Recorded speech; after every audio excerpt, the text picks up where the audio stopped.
বিভিন্ন দাবি দাওয়া নিয়ে 4টি সংগঠন একত্রিত হয়ে ধর্ণা কর্মসূচি পালন করে। এর আগে তারা টিজিবির ম্যানেজিং ডাইরেক্টরকে তাদের কর্মসূচি জানায়। এই বিক্ষোভ কর্মসূচিতে ব্যাংকের জয়েন্ট ডেভেলপমেন্ট ফোরামের সকল অফিসার এবং কর্মীরা উপস্থিত ছিলেন।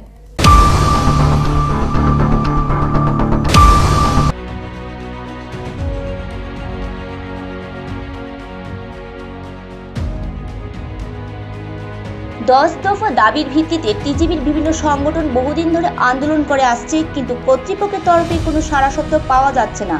তাই টিজিবির 4টি বড় সংগঠন একত্রিত হয়ে জয়েন্ট ডেভেলপমেন্ট ফোরামের পতাকা তোলে সামিল হয়ে ধর্ণা কর্মসূচি পালন করছেন। ইতিপূর্বে 17 জানুয়ারি টিজিবির ম্যানেজিং ডাইরেক্টরকে আজকের কর্মসূচি জানিয়ে দেওয়া হয়েছে। এরপর 27 তারিখ একদিনের ধর্মঘট করা হবে, পরবর্তীতে ফেব্রুয়ারি মাসে 2 দিনের ধর্মঘট, তারপর 15 মার্চ থেকে লাগাতার ধর্মঘট সংগঠিত করা হবে। যদিও অফিসার এবং কর্মীরা তাদের বেতন সারেন্ডার করে ধর্মঘট করে থাকেন, কিন্তু তারপরেও কোনো ভুল বোঝাবুঝি যাতে ম্যানেজমেন্ট এবং সরকারের সাথে না হয় সেদিকে তাদের দৃষ্টি থাকবে। মূলত বিভিন্ন পর্যায়ে ধর্মঘটের মাধ্যমে তারা তাদের দাবিগুলো ম্যানেজমেন্ট এবং স্টেক হোল্ডারের কাছে পৌঁছে দিতে চান। এক্ষেত্রে সাংবাদিক তথা সংবাদ মাধ্যমের সহযোগিতা খুব গুরুত্বপূর্ণ বলে জানান সঞ্জয় দাস, সাধারণ সম্পাদক, ত্রিপুরা গ্রামীণ ব্যাংক অফিসার ইউনিয়ন। যে নোটিশটা দেওয়া আছে 17 ডিসেম্বরে, এখানে কিন্তু আমরা জানুয়ারিতে একটা স্ট্রাইকের কর্মসূচি রেখেছি 27 জানুয়ারি। ওটাতেও যদি ওনাদের কোনো টনক না নড়ে দেন আমরা ফেব্রুয়ারিতে 2 দিনের ধর্মঘট ডেকেছি। তারপরেও যদি না পড়ে 15 মার্চ থেকে আমাদের লাগাতার ধর্মঘট চলবে। ধর্মঘট কিন্তু আমাদের জন্য আপনারা জানেনও হয়তো, ধর্মঘট কিন্তু আমাদের বেতন দিয়ে হয়, সবেতনে আমরা ধর্মঘট করি, ওই দিন কিন্তু আমরা বেতন পাই না। তাহলে দেখেন আমরা আমাদের বেতন স্যাক্রিফাইস করে আমাদের দাবির জন্য আন্দোলন করছি। ওনারা কিন্তু স্পন্সার ব্যাংক থেকে এসছেন, পাঞ্জাব ন্যাশনাল ব্যাংক থেকে এসছেন, ওরা কিন্তু সব সুযোগ সুবিধা পাচ্ছে। আর আমাদের কিছু দিতে গেলেই ওনাদের কিন্তু তখন অনেক কিছু ওনারা দেখিয়ে দেন, আমাদের নিয়মকানুন সব কিছু নিয়মের গেরা করলে আমাদেরকে ফেলে দেন। আপনাদের সহযোগিতা এই কারণে আমরা বারবার আশা করছি আপনাদের সাহায্যে, যাতে আমাদের ভয়েসটা ম্যানেজমেন্টের কানে সঠিকভাবে পৌঁছায়। ওনারাও ঊর্ধ্বতন কর্তৃপক্ষ আছেন, নাবার্ড আছেন, রিজার্ভ ব্যাংক আছেন, আমাদের এখানে পিএনবি সার্কেল অফিস আছেন, বা আমাদের স্টেট গভর্নমেন্টেরও শেয়ার আছে। তো সব স্টেক হোল্ডারদের কাছে যেন আমাদের আওয়াজটা ঠিকভাবে পৌঁছায়, ওটা নিয়ে যাতে কোনো মিসকনসেপশন বা ভুল বুঝাবুঝি না হয়, গভর্নমেন্টের কাছে যাতে কোনো ভুল বার্তা না যায় যে ওরা অন্য কোনো মোটিভ নিয়ে করছে, এই ধরনের কোনো যাতে রং প্রোপাগান্ডা না যায়, এটা আপনারা খেয়াল রাখবেন। এটাই আমার তরফ থেকে জয়েন্ট ডেভেলপমেন্ট পক্ষ থেকে এটা আমার আপনাদের প্রতি আবেদন রইল। আপনার নাম? আমার নাম সঞ্জয় দাস, জেনারেল সেক্রেটারি ত্রিপুরা গ্রামীণ ব্যাংক অফিসার্স ইউনিয়ন। আমার পাশে আছেন অতনুধর, জেনারেল সেক্রেটারি ত্রিপুরা গ্রামীণ ব্যাংক অফিসার্স অ্যাসোসিয়েশন। আমার সঙ্গে আছেন সুদীপম, জেনারেল সেক্রেটারি ত্রিপুরা গ্রামীণ ব্যাংক এমপ্লয়িজ ফেডারেশন। আর সঙ্গে আছেন সুদর্শন মজুমদার, জেনারেল সেক্রেটারি ত্রিপুরা গ্রামীণ।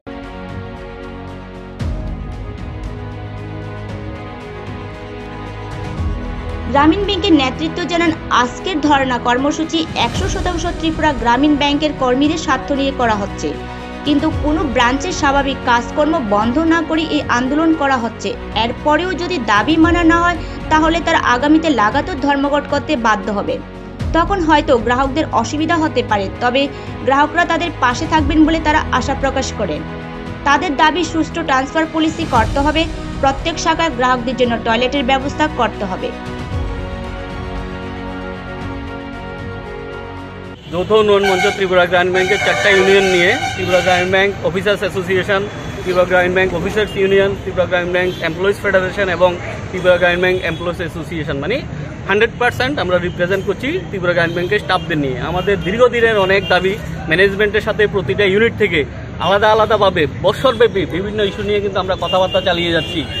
প্রতিটা ইউনিট আলাদাভাবে নিজের রূপরেখা নিয়ে আন্দোলন করছে, আলোচনা করছে, বাট কোনোভাবে কোনো কিছু সুরাহা কিন্তু মিলছে না।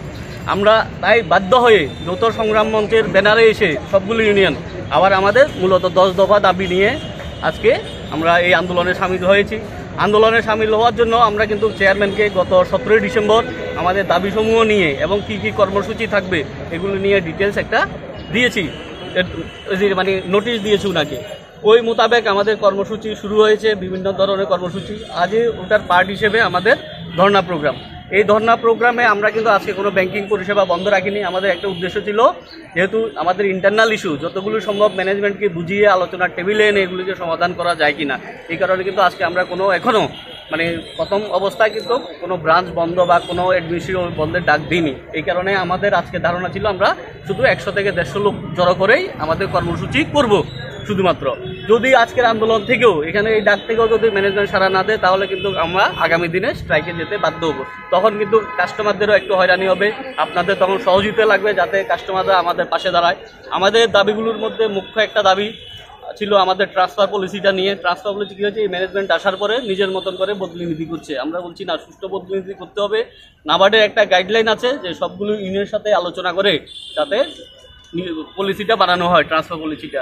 তারপরে আছে গ্রামীণ ব্যাংকের, আপনারা দেখেছেন কিছুদিন আগে একটা ব্রাঞ্চ উদ্বোধন হয়েছে, ভালো, খুব ভালো, নতুন নগর শাখা মডার্ন হয়েছে। বাট আমাদের দাবি শুধু একটা দিয়ে তো হবে না, সবগুলি ব্রাঞ্চের ইনফ্রাস্ট্রাকচার ডেভেলপ করতে হবে। ডেভেলপ করতে গিয়ে ধীরে ধীরে হয়তো ঠিক আছে ডিস্ট্রিক্ট হেডকোয়ার্টার বা যেগুলো সাব ডিভিশন হেড সেগুলোকে একটু ভালোভাবে করতে হবে। অনেক ব্রাঞ্চ আছে আমাদের গ্রামে যেখানে এখনো মেয়েদের জন্য। শহরাঞ্চলে টিজিবির একটি বা দুটি শাখার আধুনিকরণ করা হয়েছে, তবে নেতৃত্বের দাবি শুধু শহরের শাখাগুলি নয়, ব্যাংকের মফস্বল শাখাগুলিতেও ইনফ্রাস্ট্রাকচারের উন্নতি ঘটাতে হবে। ঋণ ব্যবস্থাকে সরলীকরণ করতে হবে, ব্যাংকের ডিআরডব্লিউ কর্মীদের ন্যূনতম বেতন ভাতা দিতে হবে। শান্তিপূর্ণভাবে যে আন্দোলন চলছে, ব্যাংকের কাজকর্মকে ক্ষুণ্ণ না করে তাতে অন্তত বিভিন্ন জায়গা থেকে 200 জন কর্মী এবং অফিসার যোগদান করেছেন। সমস্যাগুলো সমাধান করার জন্য ম্যানেজমেন্টকে এগিয়ে আসতে হবে, তবে ত্রিপুরা গ্রামীণ ব্যাংকের কর্মচারীদের স্বার্থ রক্ষিত হবে। নিজস্ব প্রতিনিধি রিপোর্ট, এশিয়ান টাইমস।